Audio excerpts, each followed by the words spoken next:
You're listening to RIA Radio, the nationally trusted name in real estate investing.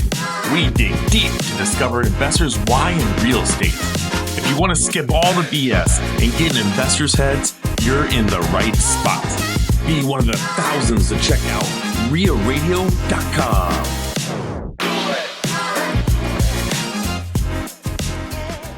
This episode is brought to you by Entrepreneur Addict. If you feel like marketing changes every 5 minutes, you're not wrong. You're right. And that's why we built Entrepreneur Addict. We take the chaos out and give you one simple roadmap to follow. Video that converts, local search results that rank, and content that actually connects with people. And all of this brings real results. Get started now. Get the clarity instead of the overwhelm by going to entrepreneuraddict.com/REIA now. Welcome to RIA Radio. This is episode 272, part 2 of Jay Kathol and Ashley Wells. Okay, so Jay and Ashley, the last time you have been here. This is Dennis's big question. Oh, I know. Yeah, right. Exactly. The last time you guys have been here was episode 67. And if we count it now, that's almost 200 episodes later. 3 years and 1 month to the day. There we go. So my question to you guys is, over that 3 years, it will take some thinking. Over that 3 years, what was one of the biggest challenges that you guys had to overcome? And don't skim on details. Like, go deep. People have been missing this Jamaican accent from the podcast. Except I am from Trinidad, so this Jamaican accent thing is wrong. But like, be as authentic as possible. Like, share a lot of the struggles if it is you can. Jay, try not to cry. Yeah. Ashley, support him if he does. Absolutely. Quit putting guardrails around this. All right? Just stop talking. Okay, but yeah, so that one of the biggest challenges that you guys have faced in the last 3 years since we had you on the podcast. Well, definitely. I mean, number one would be the apartments, but Jay's got a really good story.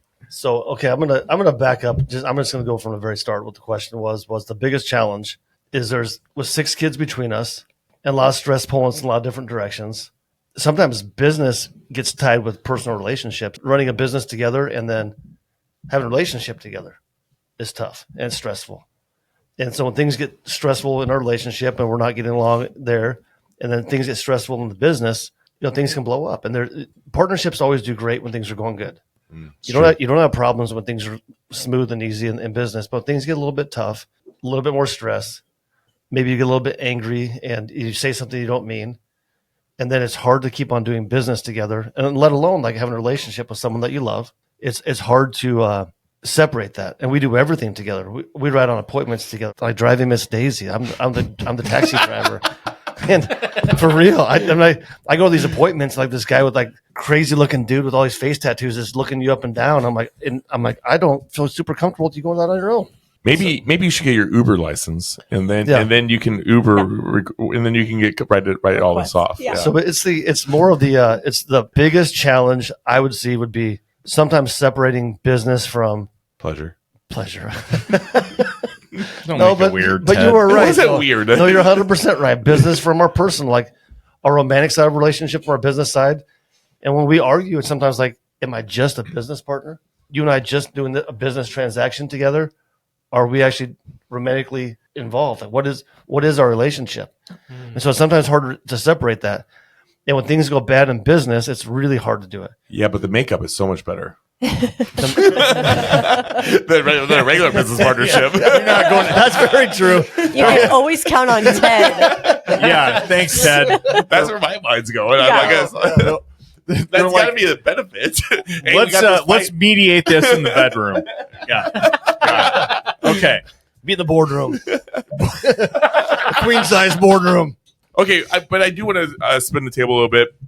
Let's talk real estate. You and I are both agents. I can tell you right now, I mainly work with investors, but sometimes my investor clients end up being my clients that buy nice homes, right? Mm-hmm.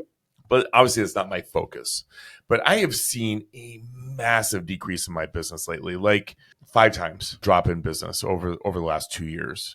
Probably because I'm not putting 100% focus into my real estate business. Sure.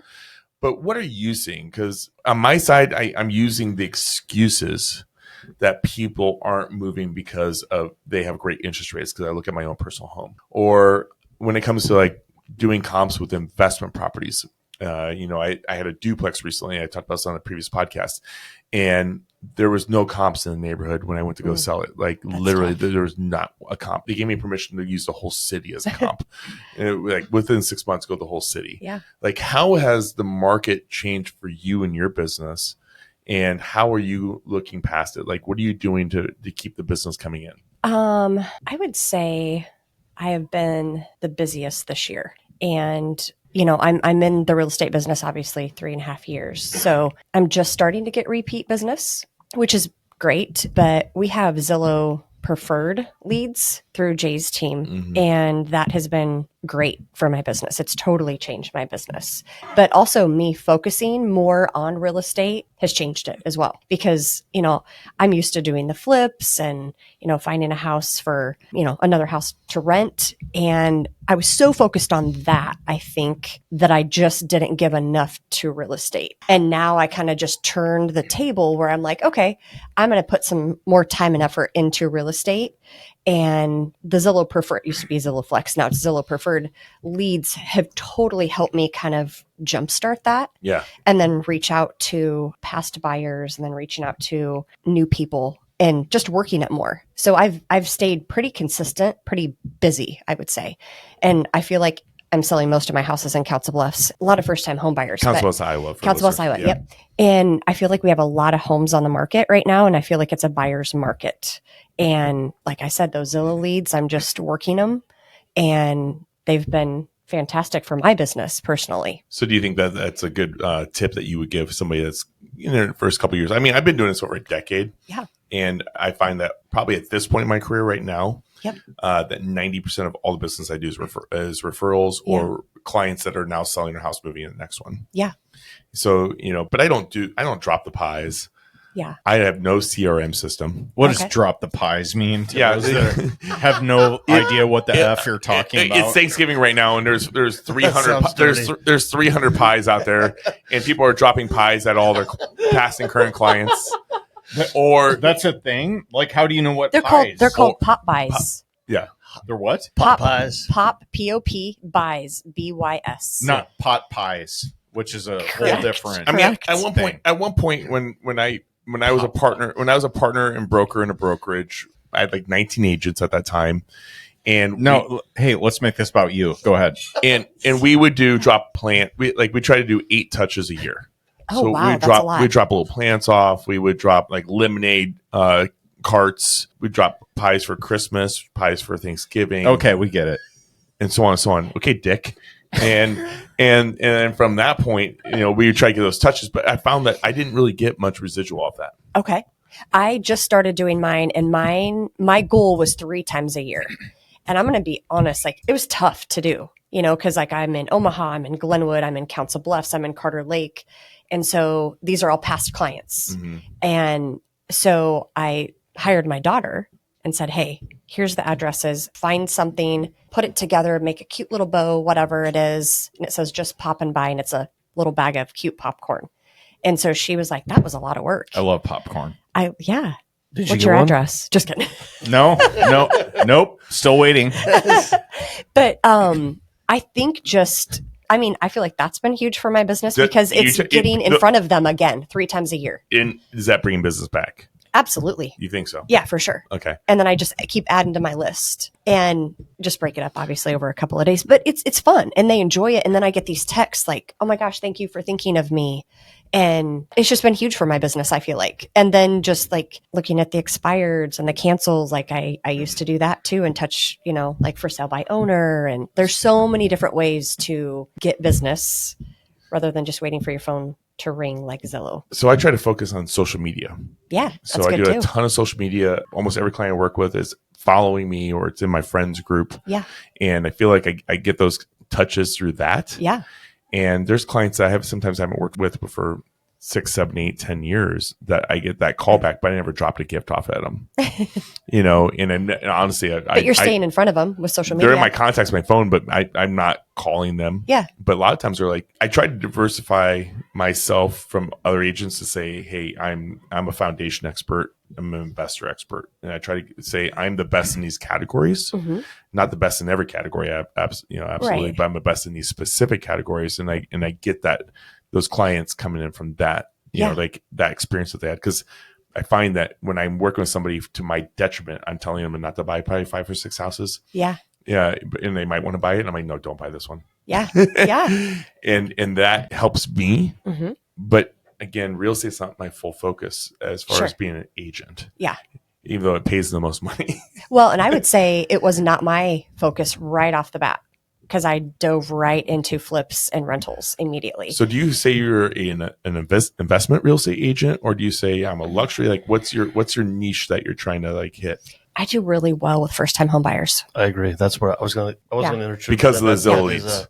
But I just really connect with them. I love educating them and I love helping them. But how many showings you got to do per lot. A lot. It's a lot of time. We price it by hour sometimes, I'd say, but think about it, by hour. Can you charge them per hour? Yeah, we can just send an invoice. Yeah. And honestly, like to be really, she's really, really good at it. And I'm horrible at it. I'm just going to say, like, Ashley's converting so many first time buyers. You're an investor agent, right? Yeah, but I'm a listing agent. I mean, I list my listings. No, I would agree, yeah. but you're so much better with investors. Not to a little bit less emotional, maybe. If you can analyze a deal, yeah, you're an investor agent. Yeah, that's really all it boils down to. Can you analyze a deal? Mm-hmm. I would say Ashley is more a first time buyer, but Ashley's like going to be a great listing agent, because all these buyers that are buying houses right now will eventually list with you. Yeah, and people say you're so responsive. We feel like you had our back the whole way through the transaction. Like, you answered all of our questions. We knew you were on our side. So that's what buyers and sellers are looking for, someone that's going to be there for them through the transaction. That's what you do. Yeah. And like, you don't get emotional. You're not emotionally charged. I'm more emotionally reactive. And you're more you think before you speak, maybe. Mm-hmm. Maybe. I would say I'm trying to say opposite of me. Like, I just blurt it out sometimes. And like, I get that. And so you're way more, you process things, and people are not going to maybe be offended by something you tell them, or you soften things down a little bit. So I might be a little bit more blunt, but an investor can handle that. If I tell this is going to be tough. This is going to be tough because of, and you say it a little bit softer. But you're looking at it with your investor glasses. Yeah. Yeah. And even with a homeowner, I can say that it might offend them a little bit, where you're a little bit more. But you're used to working with business owners. And business owners want blunt, no bullshit, black and white. Yeah. Yeah. And you're working with somebody that's like really like cautious. Yep. And like, I'm not sure if I should do this. I'm not sure if I'm ready for this. Guided and you're able to kind of like massage them a little bit. Yeah, for sure. And I take it super personally. Like, I look at every single person as, okay, if they were my son or daughter, this is what I would do. This is how I want to help them. And like, I get excited when they find a house. I get excited just watching their reaction and then just bringing it to the closing table. Like, sometimes there's tears and it's like, job done. Like, it gives me goosebumps. I love doing that. That's why I do it, honestly. That's funny you say it, because I brought my mom on like 3 or 4 years ago. We work together. We're partners. Like, we're not like a team like you guys have, know. But most of my listings, she's listing. Most of the clients I'm working with. But Ted doesn't do any work, is what he's trying to say. She does a lot of showings, but I will do all the communication with the investor client. Okay. But her focus really should be doing new construction, because that's where she shines. Okay. But I've taught her enough over the last several years on how to look at an investment property. Yeah. So I will do the communication with the investor personally. She will go do the running around and listing and attention to detail. But she does a lot of those Zillow leads also. Okay. And I have no part of that. And she does really well with them when they're coming in. Yeah. But she also said, since the laws changed with the real estate, with the commissions and all that, she said that her Zillow leads have fallen off well over 50%. What are you talking about with commissions? NAR? The lawsuit. The lawsuit. Buyer agent stuff. Okay. 57% of all the Zillow leads now go to Zillow Preferred agents. And the best leads are going to Zillow Preferred. So there is a huge huge thing. But not anybody can be Zillow Preferred, right? It's invite only. Yeah. So there's very few that are. Yeah. Okay. There's a big brokerage I know in town that does it. There's 4 or 5 in Omaha, and I think we're the only ones in Council Bluffs right now. Yeah. I believe there's more coming on. So the Zillow Preferred stuff what Ashley's talking about, it's good for people that want to work, people that want to grind a little bit. Back in like April or May, I'm going to say back in April or May when you actually decided that you wanted to work. I mean, they call people like that grinders, like people that want to grind. Yeah, they're grinders. Yes. Yeah. Because they grind Which hard. Ted knows about. Yeah. Anyway, people that actually want to work and want to work hard. I can't believe I said it that way. So get the shit done. We get that point. And so Ashley, back to you. I was being serious there for a second. Yeah, but we couldn't hold it. Not everybody wants to work. April or May, Ashley said, the apartment complex was like costing us a shitload of money. You talked about getting out of the business. But I don't know if I want to continue doing this.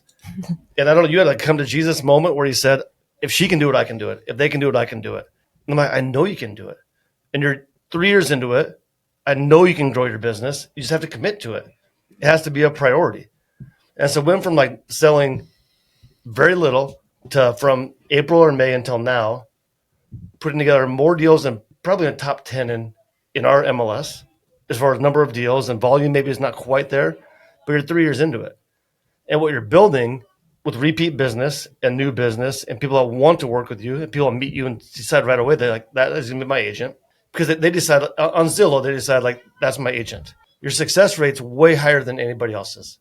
And so you're building it the right way organically.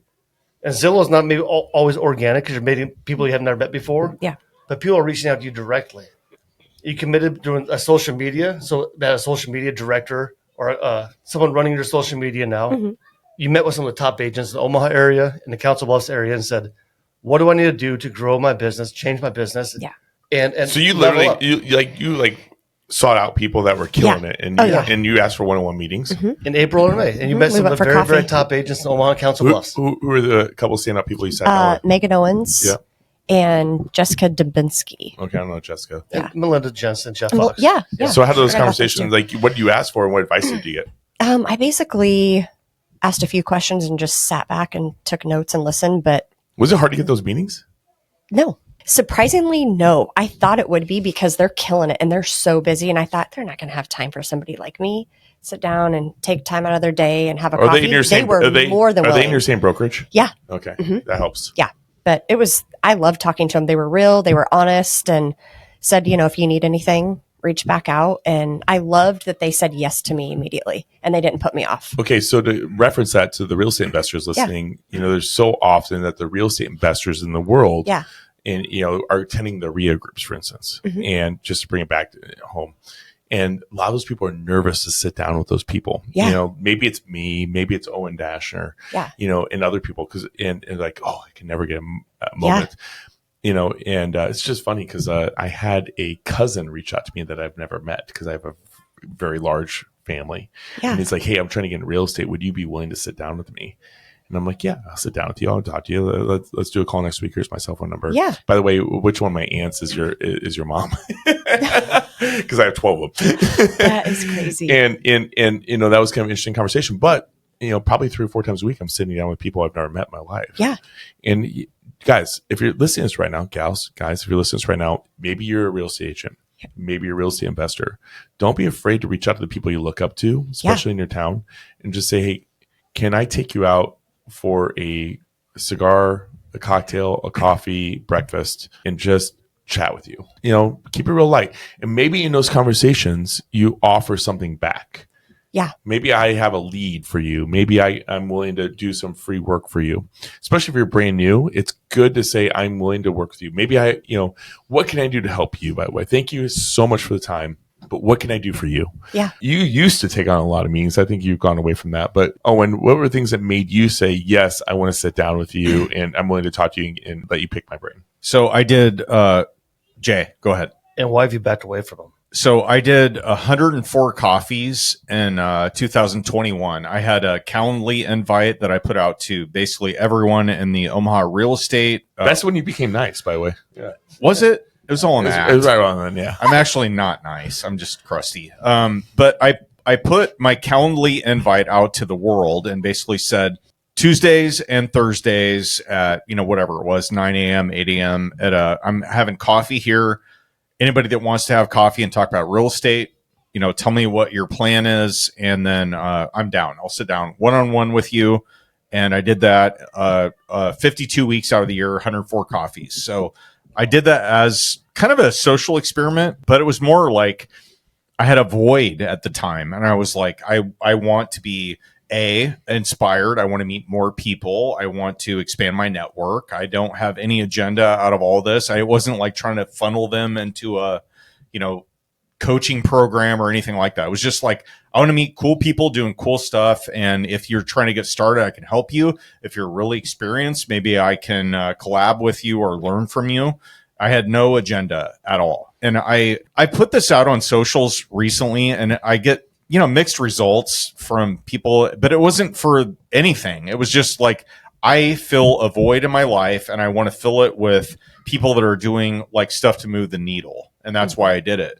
And so it immediately filled up. And I'm not saying that's because I'm awesome. It was just because I was visible on those platforms, right? So I was a moderator, an admin on like, Ted's site, and another friend of ours, Colin Schwartz, he still has Omaha Real Estate Meetup. And there's, 12,000 members of your group. And over 12. So anyway, I had a whole bunch of coffees with a lot of people, and it was crazy, the results of that. Like, I had no plan, no framework, not like a lead funnel, any of that. And I've become partners, like really, really good friends with a lot of people that I've met through those interactions. And the people that I, necessarily haven't done business with or whatever, but I know them. I've spent an hour and a half with them and found out their whole deal. Like, if they called me, I'd be like, yeah, I have like 2 hours worth of conversation in my head about you that we can talk about. You know what I mean? And so like, it just depends on what your goal is out of all that. Mine was just, I wanted to A, meet more people in the space, B, give back where I could, and C, learn where I could. Like that was it. I had no other agenda. It wasn't like a lead funnel to any of my businesses or whatever. And holy shit, fast forward 5 years later, 4 years later, like I have so many more friends now. Mm-hmm. Like, it's an accelerator for your social life. I mean, for sure. Yep. But also the business opportunities that I've been pitched out of like 100. Can you imagine if you looked at your calendar post-mortem and said, I had 104 meetings a year ago. What happened out of that? There's going to be something like guaranteed out of that. Yep. All you got to do is commit. That's so smart. And part of the reason why you started your coffee meetup on Thursdays, if you're here in Omaha. Yeah. I mean, which are amazing, by the way. Have you guys been there? Yeah, we love them. Yeah. I've never seen you guys there. I've never seen you there. Well, yeah, you've come about as often as they have. So this is great. Whoa. No. Nice shade you attempted at throwing, and then they served it right back to you or returned it. Yeah. They've never seen you there either. Why'd you quit doing more recently than you? Why'd you quit doing your meetups? Time. Why did I quit? Yeah. What do you mean? The coffee meetup. Sorry. Yeah. I thought you were talking about the coffees. He's like, I'm still doing it. Yeah, it was time. Yeah, it was just time constraints. Yeah, business got busier, and it was just one of those things where it was like run its course, committed to it, did it, moved on, and then now have the regular Thursday meetups at Sozo Coffee. I would love to do that, but I would like to do that with I would put it out there and say, hey, I'm willing to meet with like 5 people. Like, hey, I'm willing to have a cigar. I'm going to get Savari cigars. There's 5 spots. Who wants to come? And then now we all know where Ted goes. Like a little small group conversation there. Yeah, I would love that. Yeah.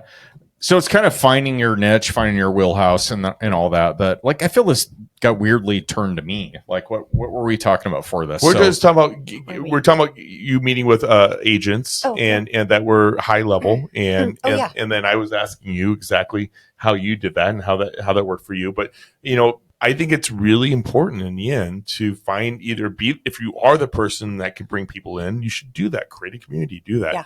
But if you're a person that wants to learn and grow in whatever category it is, maybe you're a realtor, Yeah. maybe you're a new real estate investor, maybe you're an experienced real estate investor and you're trying to get into commercial, and then you want to go sit down with people that are killing it commercial. Do not be scared to reach out to the people in your community and just ask. Yep. Because it could change. It could change your life. Some of the best friends, relationships, otherwise that I've ever been involved in have been a result of me calling a listing agent on a property that I liked. And the thought being, so I got started during the great financial crisis, or actually right before that, but there was a lot of foreclosures, a lot of people that were listing foreclosures as listings. And I would reach out to them and be like, hey, can you show me your property? And Jay, you and I met right after that, I think. Yep. And funny story about Jay. So I remember meeting him. I actually remember this vividly. We were at Glory Days in Council Bluffs. And I had heard your name around as a real estate agent. You'd worked with other investors, this and that. And we met at Glory Days, and you said, hey, and you know, it was a golf tournament, so you were a little tuned up, and probably I was too. And it wasn't one of the Rio golf. You introduced me to a guy, and R.I.P. But it was Nate, guy that's now passed away. But you said, hey, Owen, this is Nate, and you know, mentioned his last name, and you said he's the best real estate investor in Council Bluffs, and I was like, is that right? Like in my head, I was like. That's a bold statement, MFer. Yeah, I was like, okay, that's all right, whatever. And so, you know, we met and we talked and whatever. And then after that, like, I don't remember the circumstances, but I'd reached out to you about another like deal you had or something. And then, you know, you're a cool dude, and like you and I hit it off pretty quickly after that. But it was one of those things where if I hadn't have been there, met you at that time, and you challenged me with that indirect claim of somebody else being the best real estate investor, I took that as a personal challenge. But the point being here, you got to get out there. If you're sitting behind a computer and you're operating under your current set of people that you know, and you're living within the confines of your own reality, there's another world out there for you. Everybody lives in their own bubble. Yep. And in your own bubble, you're the most important person there.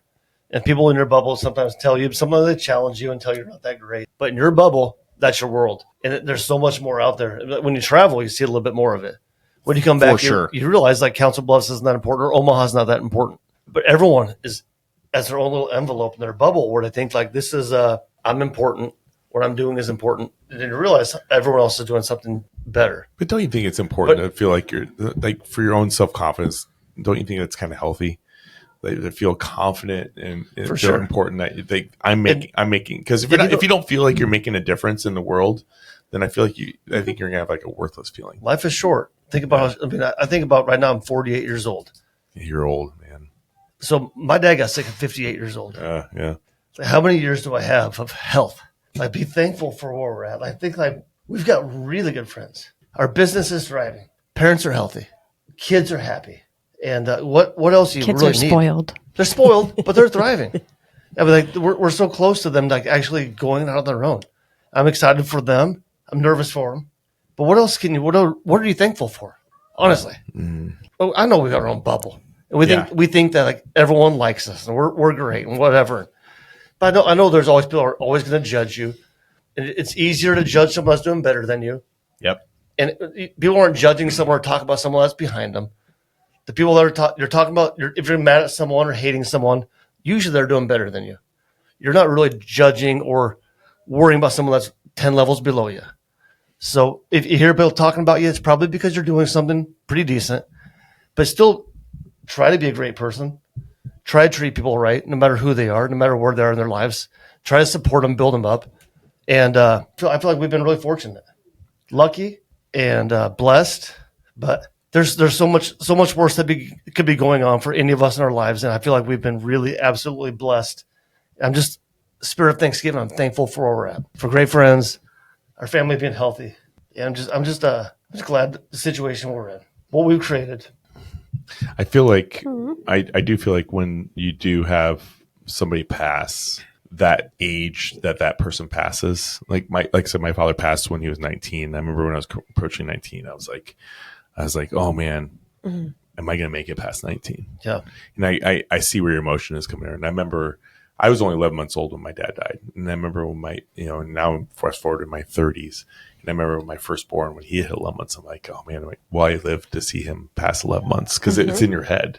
For sure. And I see that in your head too. You're like, because you have built this obstacle in your head now. You're like, would you say 58? We got sick. Yeah, I was 58 years old. I was sick for 13 years. And you're like at 58, is that the end of life? And I see that's weighing heavy on you. And I think anybody listening has lost somebody like a parent. I think that consistently is in your head. You're like, how do I make sure that my life can go past that? How do I make sure my legacy can live on past that? Yep. And it's always a big challenge, and it's emotional and it's hard. So I feel you, but it isn't the end. We all have independent lives. Yep. And and I can tell you right now that your dad's looking down and he's proud of you. He's proud of you what you've done. He's proud of you that you're keeping that legacy going. He's proud of you that you're changing the will and they keep that. And that property, honestly, I think you should rename it from Sherwood to something in the family name. Yeah.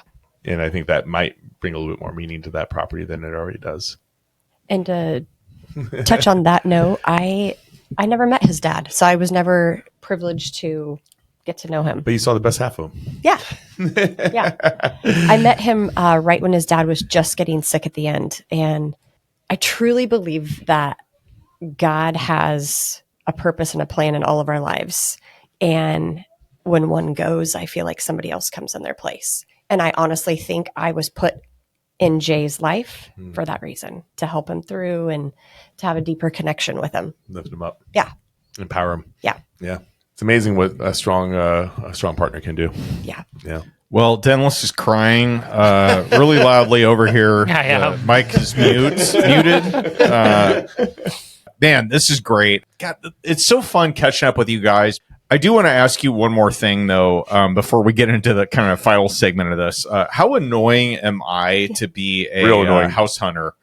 Because Jay and Ashley have shown us, my wife and I, every single house that we have looked at in our upcoming, hopefully imminent move in the spring, and pull no punches here. I got to be really annoying. Yeah. I would be annoyed. Can I start? Yes. So Please be raw. you don't know exactly what you want yet. You go back and forth between you need a pool, you need acres, you need this. But you don't know what you want. But I don't really care because we said one thing to me the last time. We looked at Brown's house on Greenview. Yeah. And I know you know every agent in town. And agents call you direct. And you said, but I'm kind of loyal to Jay. I think you said I'm actually loyal to Jay. Is what you said? Something like that? I'm loyal to Jay. I will remove all the acronyms out of that. Whatever it is. Yeah. So I'm not the one that's going to do the shopping for you. I'm not the one I'll find a deal. I'll text it to you every now and then. Usually you call me and say, I'd like to look at this house. Yep. I'm not going to hold you like a hostage to anything. Like you have to work with me, but I appreciate our friendship. I appreciate the loyalty that you bring. And you don't have to work with me if you don't want to. You find it for sale by owner. I would never make you pay me something to look at a house that is annoying isn't really the word. It's more like you're going to do it on your own terms. And I understand that. So I understand exactly what you're looking for. Even though I don't know. Which is who knows, which is nobody knows. Which And is not I say you don't know what you're looking for. But he does know when he finds a house, your house will be easy to sell. Yeah. I know when you find the house you're looking for, you're gonna know that's the house for you. You're gonna walk in and say, yes, this is the house that we want.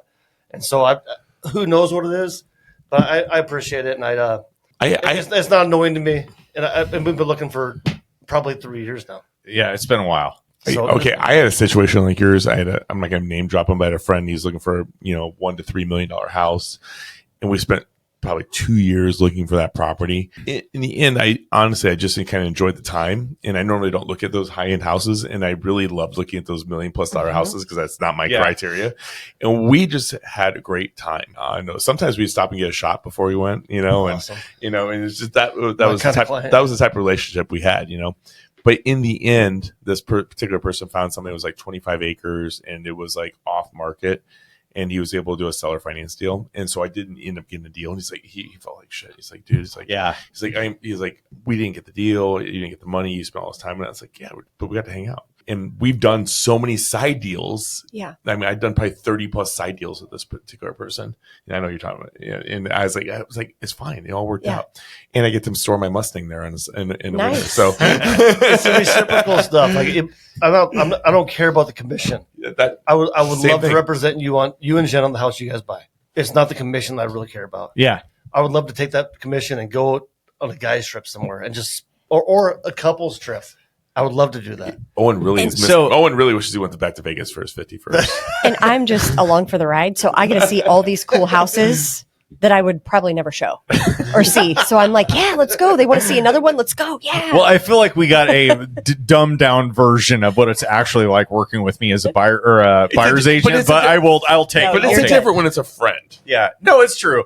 But you're like a huge pain in the ass for sure. Thank you. Okay, so I do appreciate you guys being willing and available to do all those things, and you guys are great about sending me leads on stuff that's off market. So anybody that's looking for a house, reach out to these two. They're fantastic to work with. But back to your point. So if you're a buyer in the market and you're somewhat visible, like in their little niche that we're in, like I get generally 8 to 10 people sending me a listing every time I hit MLS.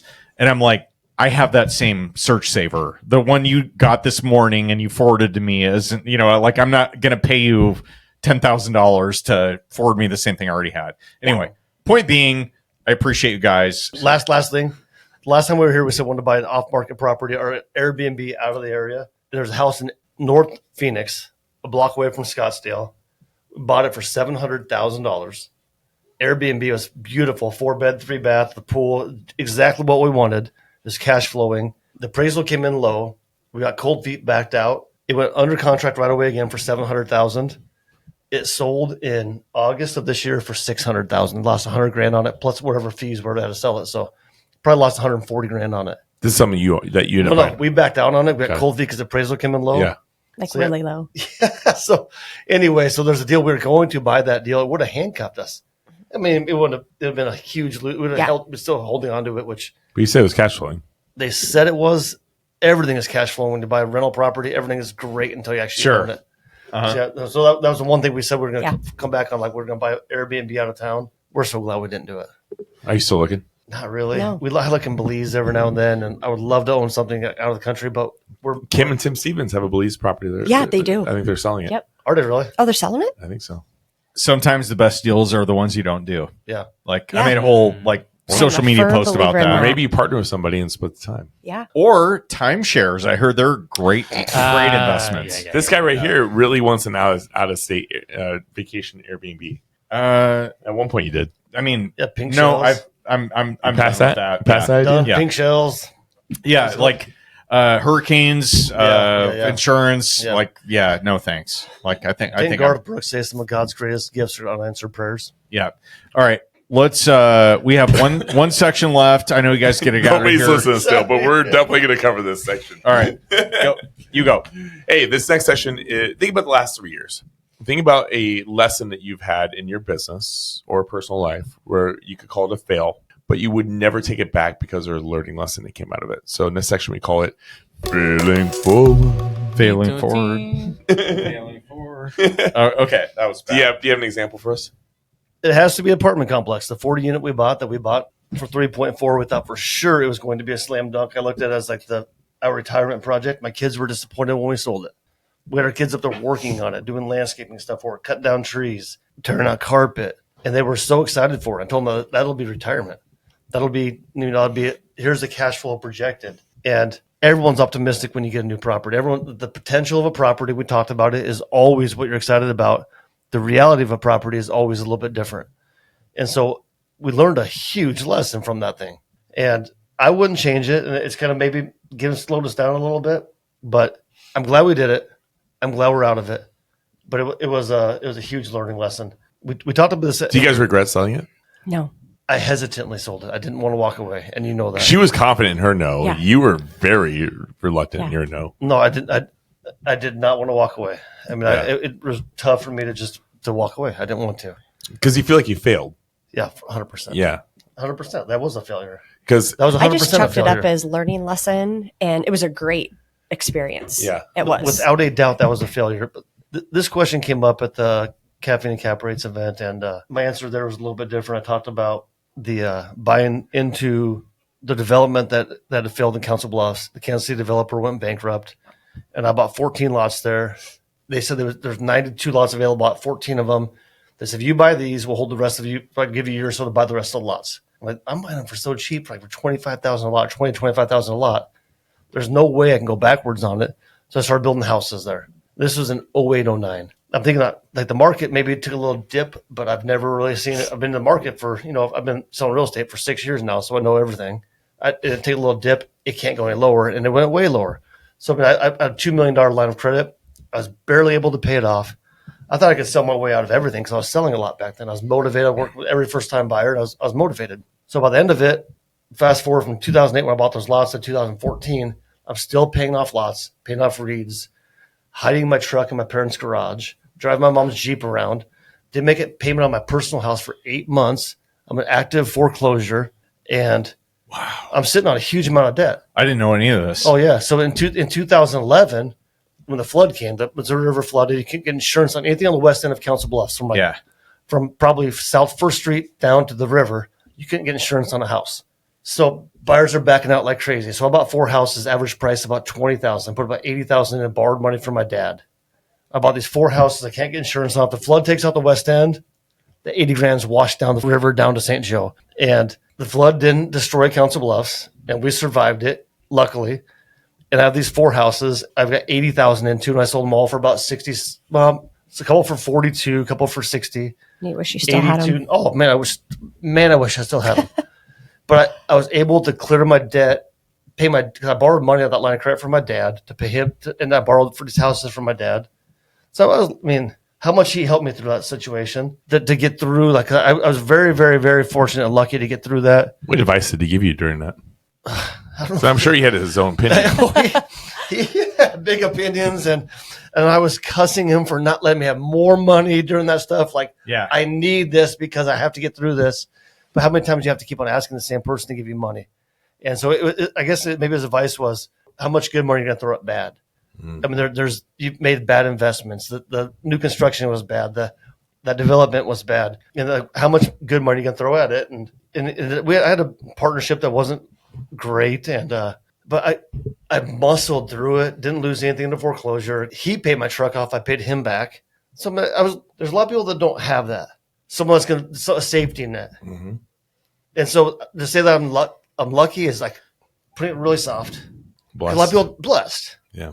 To say it like a safety net, like because I wouldn't be able to do that stuff, and I would have lost my vehicle. But the bank refinanced my house to put on the end of the loan, rather than what they're doing now with the COVID, the forbearance stuff, which they're making you refinance, which is going to bury people. Back then, they were actually helping people and adding it to the end of the loan. So it's I was very, very, very fortunate, the timing and the help of my family.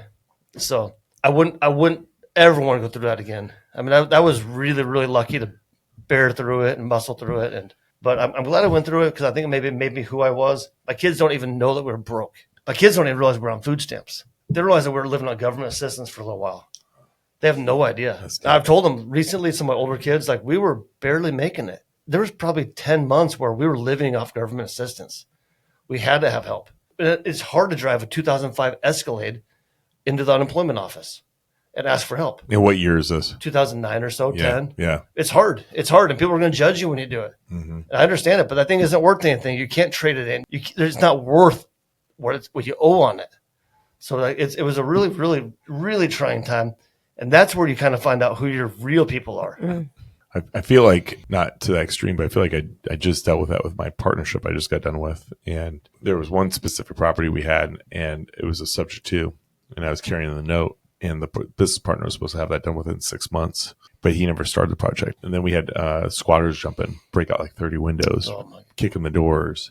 And I was carrying that note for a year and a half, and then the project never even got started.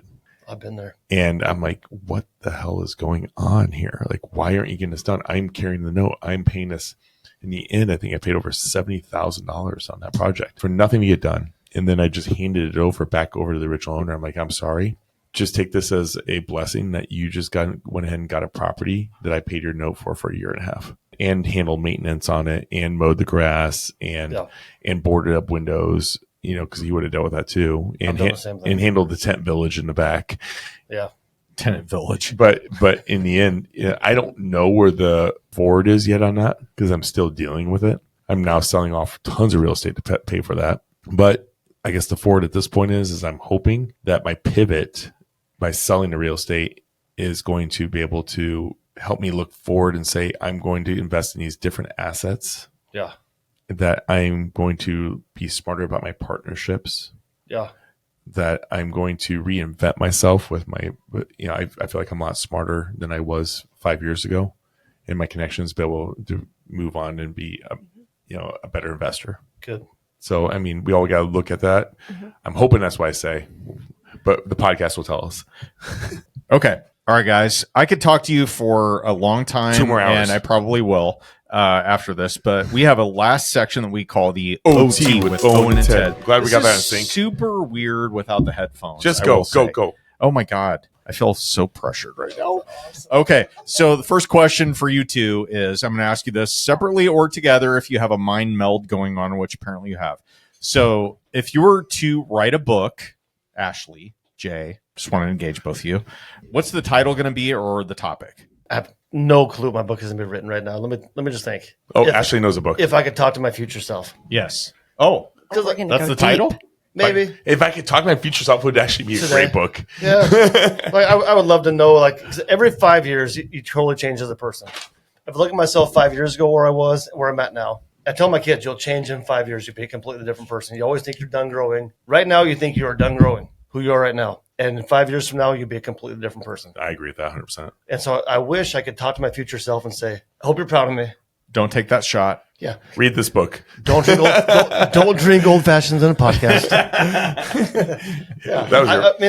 If I could talk to my future self, maybe that's something. I'm just shooting from the hip here, but like it. Old fashions was your fault, by the way. That was not my idea. I said no. Mine would be cats and real estate. Wow. I love that. I actually have a lot of intermingled stories about cats. I love cats.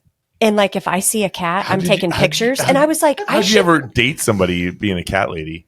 I'm allergic to cats. Yeah, he's allergic to cats. And he was like, it's me or the cat. How did that ever work out?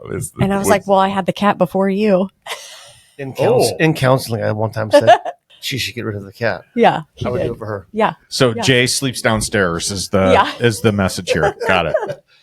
No, but I love cats. If we had more time, we could dive. And I love it. Like if they're there at my showing, I'm like, oh, get another cat. And I could have this collage of pictures of cats that I've taken pictures of. I do have collage of pictures from the Colosseum, from Israel, from every vacation, wonderful country and place we've ever seen.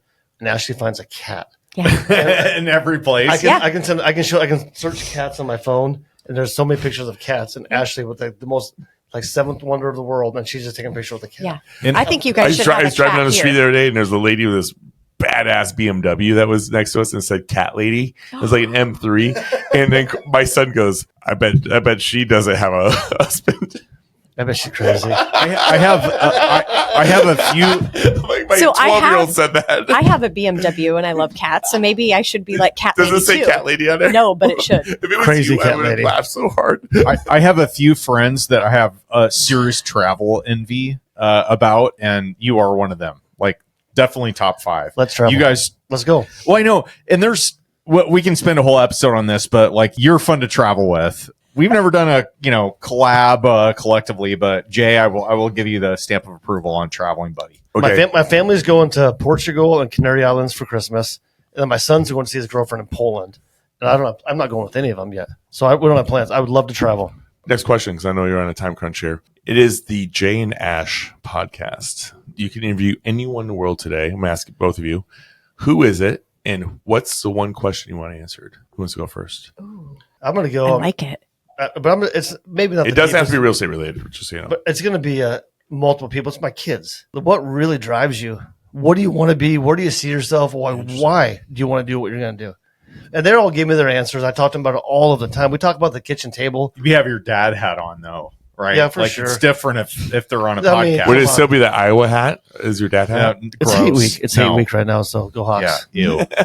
No. So hold on. Obviously, if I could have an hour with my dad, I mean, that's for sure. You know, my son just asked me like 2 days ago in a truck. He's like, and maybe we're listening to the podcast, and he goes, you can go back in time and talk to one person in the world. Who is it going to be? And I don't know my dad because he, like I said, I was 11 months old when he died. And he's like, my son's like, for sure it's gonna be your dad. I'm like, but he was so young. I don't know how much I might get out of that conversation. But, you know, and of course, this was a hypothetical. And I was like, but wouldn't it be interesting to find out, you know, Jesus' real story or who built the pyramids? Yeah. Let's answer a life question. But For real. But I mean, my 19-year-old dad, what insight is he really going to give me? Yeah. I don't know. But it was an interesting question. But okay, so you're going to talk to your kids for an hour? I would say anybody in the world that you get one question answered. But I would say probably my grandma, my dad's mom, because I was really close with her, and I just thought she was the coolest grandma ever. Owen and I interviewed my grandmother. Did you? Mm-hmm. For 3 hours. Two. Yeah, that would be amazing.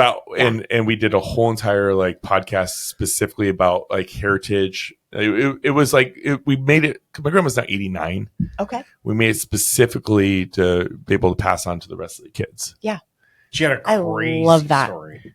Yeah. So if you want to cover editing costs, we'll interview your grandparents too. Yeah. Well, both of my grandmas are gone. Oh. So she's been gone for over 10 years. But I would love to. Because, you know, like when you're the granddaughter, it's like it's your grandma. So you don't really go deep, you know, with any of that. So no, because there's guardrails on what you can ask, right? Like, because they're an adult, they're an authority figure in your life. It's hard to figure out what you can ask and what you can't. Yeah. But now that you're grown, and my life has changed so much from the time that she passed away to now. It's like, my grandma was like my other mom. Okay.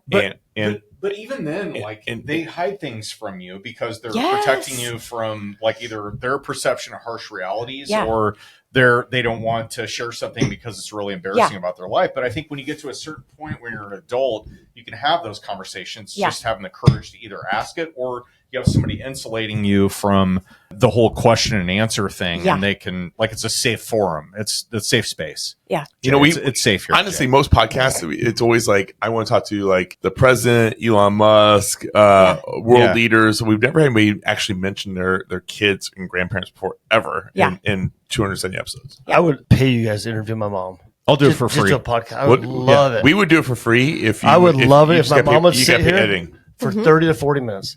No edit. I'm 100% in, and I totally She's mean in my that. house right Your mom now. is cool as shit. Get her here right now.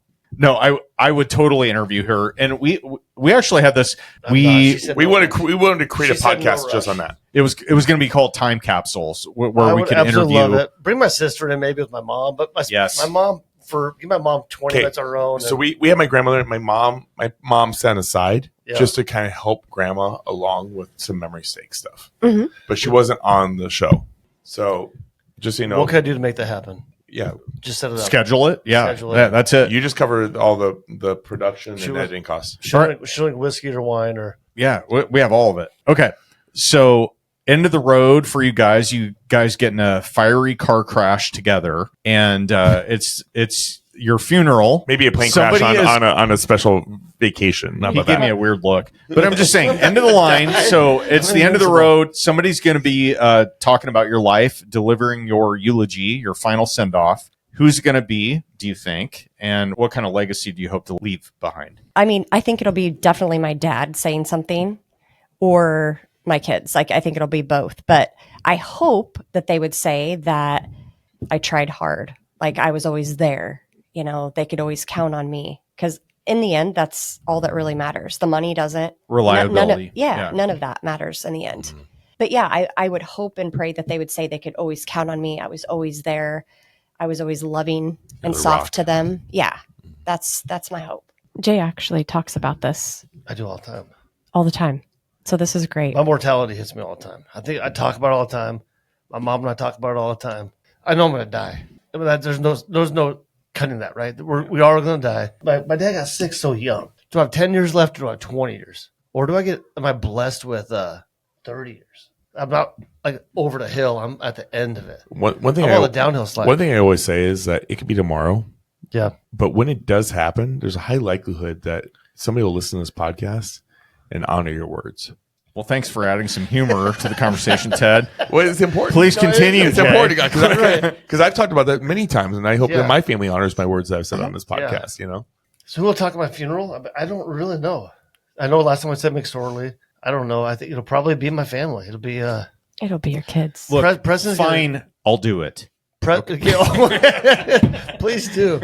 I'm commandeering your eulogy. Preston says he wants to get his real estate license. Bo's going to be an electrician. He's to start with Hiller in January. Okay. Union electrician. Livy's getting a science degree, horticulture degree from Lincoln. She's going to do great. Ethan wants to be a teacher. My kids are thriving. Preston wants to follow my path. He's not emotionally driven. He's more just grounded. Doesn't react with emotion from whatever. His experience as a kid, he's very, very emotionally stable. Mm-hmm. We talked to him. He's not emotionally driven at all. And takes a lot for him to get excited. How old is he? He's 21. So I can see him. He wants to get in real estate. He wants to kind of follow my path. He's a smart kid, sharp kid. I can see him like succeeding. Hope he laps me right away. They usually do. I hope he does. Yeah. But it was easier in our era to lap our parents than for our kids to lap us. And something about the way the economy changed, the way that the housing market changed, it's easier for us to lap our parents than for our kids to catch us, I think. But I hope he just dominates. And I hope he does great. I think all my kids are going to do great.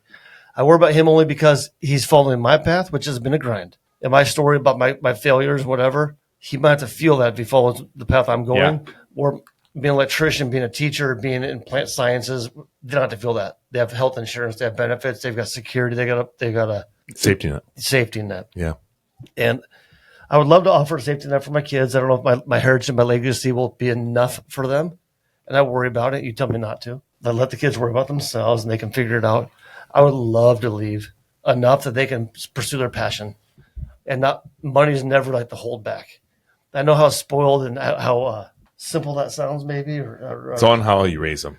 But I would love to have enough so they can just follow what they really want to do, what their passion is, without having to worry about the money part of it. Because you can change the world if you're not worried about money. How many people have gone through the 9-to-5 job that were smarter than Albert Einstein, or that could have done huge changes in the world if their parents didn't make them work at 12 years old and they just had to pay the bills to pay for food and water and whatever else? So I'd love for my kids to have that, but I'd love everyone to have that, right? Someone's going to change the world eventually, and hopefully it's for the best, and hopefully we can give our kids an opportunity like to not live day to day. Yeah. To think about the long term, bigger picture. We're through that. We're on the downhill slide of it. We're on the back half of our existence. In 200 years, no one cares about us. I don't know why you're looking so deeply into my eyes. I know. I was asked the same thing. Ted's here too. You're way older, Owen. I'm just kidding. You're not. Way older. It's the beard. So it's in 200 years, no one cares who you were. Yep. Nobody visits your grave. No one cares who you were. That's why I want a park named after me. Yeah. Yeah. A bench, a Wabash named that bench is going to rot out. Yeah, for sure. It's gone. Okay, so one last deep question for you guys.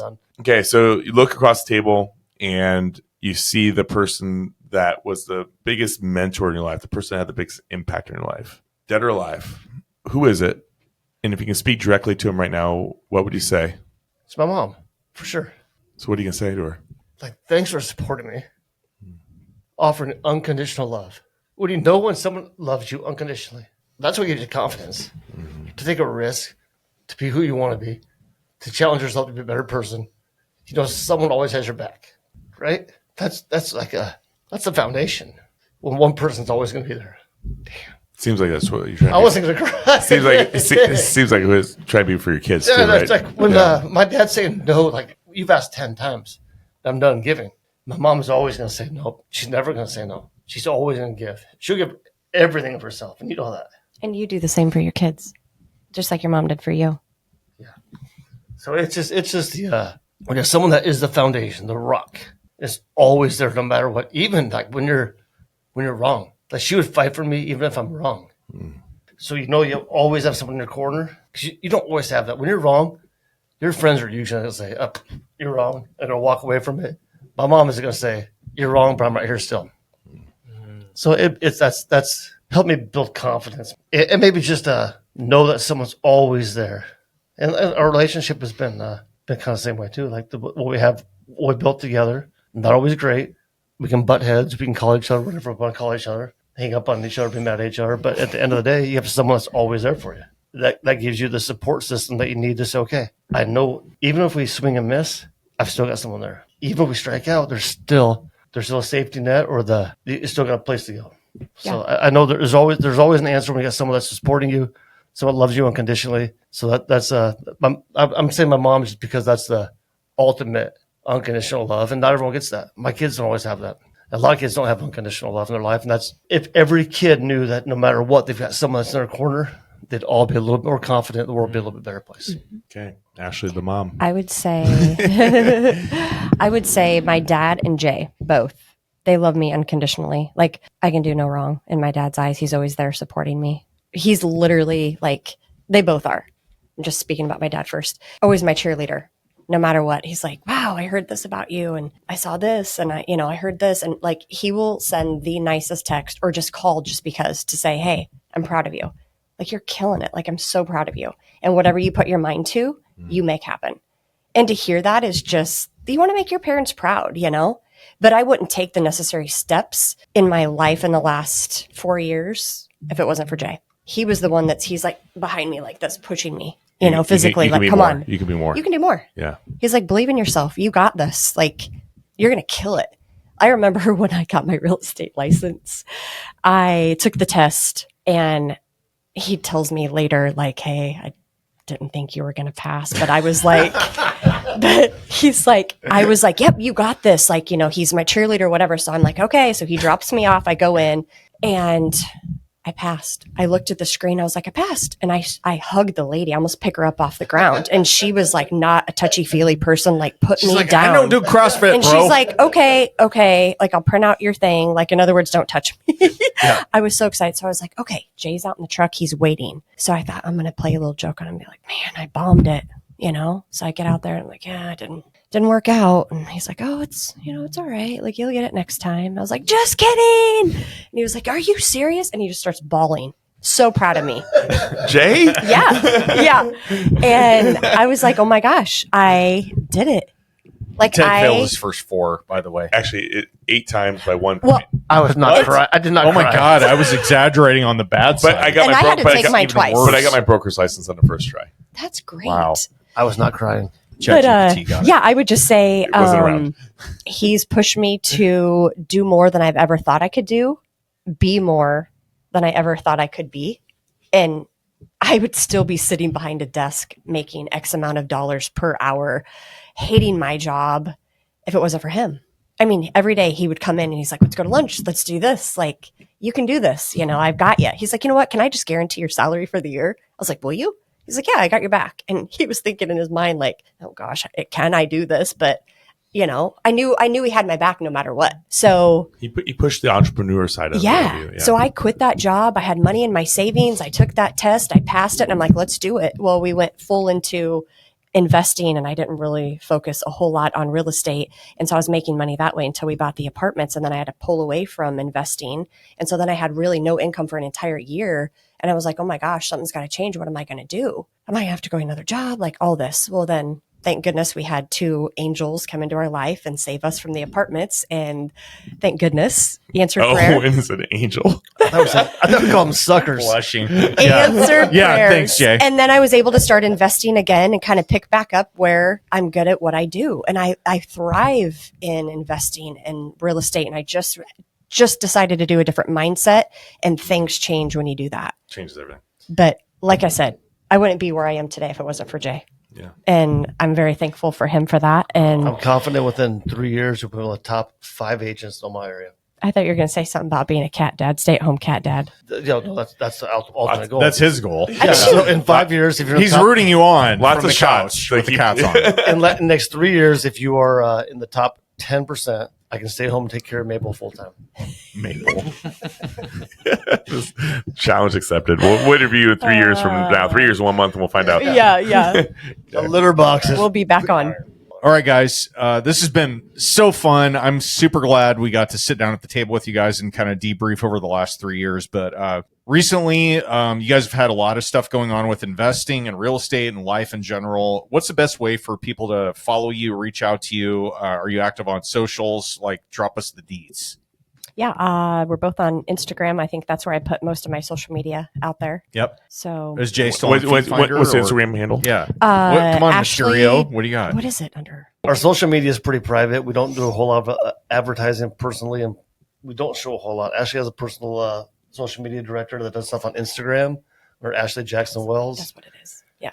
And we don't do a whole lot on social media just because of privacy. And you won't see a whole lot of my Facebook stuff. I do share some stuff on my Facebook. Jay Kathol. Nobody's on Facebook, Jay. You don't think so? No. I'm on Facebook until I got banned. But I do. I do Snapchat. If you really want to find me, find me on Snapchat. I'm the only Jay Kathol in the whole world. I'm one of one. We'll see about that. I'm a Listeners, do your thing. Hey, I'm And I love TikTok, by the way. You can find me on Oh, there. Ashley's always TikToking me, so I had to download TikTok, the Chinese app, just so Ashley can. Oh, it's so great. It's so fun. I waited until the Chinese didn't own it to download it. So It's I not just added Chinese it. anymore. I don't care no matter what. No, I they just, still are. I just don't want any more things that distract me. I want to watch a movie without having to look at someone sending me a message on TikTok or Instagram or See, Facebook. that's all I do is And I TikTok. look So at it. I just started TikTok, my you don't TikTok, stop. so I'm just getting going. Hey guys, well, one of our goals this year was to bring everybody was one of our top 10 podcasts back in. And I think we only have like one more left. So I appreciate you Nice. guys coming back in. I appreciate you making the time to come back Yeah. in also. Being the busier of the two. I think that people relate to the story. I think that people really relate to how raw you guys in the conversations. Plus, it's so nice to have a power couple in here to be able to talk to and get different sides of things. So appreciate it. Look forward to talking to you guys more. We hope to see you guys out more in the events.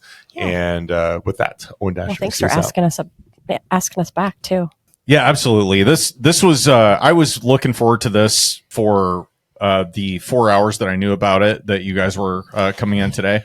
Ted didn't tell me until pretty much this morning that it was going to be you He guys. doesn't coordinate anything, so it's all No, but I really, really appreciate the candidness about like the deal we both participated in. I think I'm hopeful that will be enlightening for people that are listening to this, because you don't get the opportunity to debrief both sides of it Yeah. in a conversation. So that was really cool. And thanks for, opening up about all the, things you've been involved in. It's been a lot of fun. So on behalf of RIA Radio, Dennis Bertrand, the absent Aiden Bear, and Ted Kosh, also known as Big Ted, I'm Owen Dashner, and you've been listening to Jay Kathol and Ashley Wells, 1 + 1 = 10.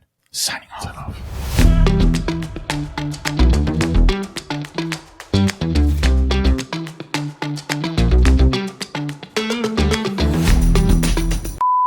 Big Ted, I'm wake you up. Go on, get on up. I feel like you really need somebody to manage your calendar. Okay, hey, hustle. Okay, blast your Oh, questions. my bad. Sorry, I dragged this out. Okay, ready? Go. Are you gonna cry? No. Ashley doesn't. Are you crying? I don't cry. He's the woman in the relationship. You need to take estrogen blockers. Cut that out. We'll see.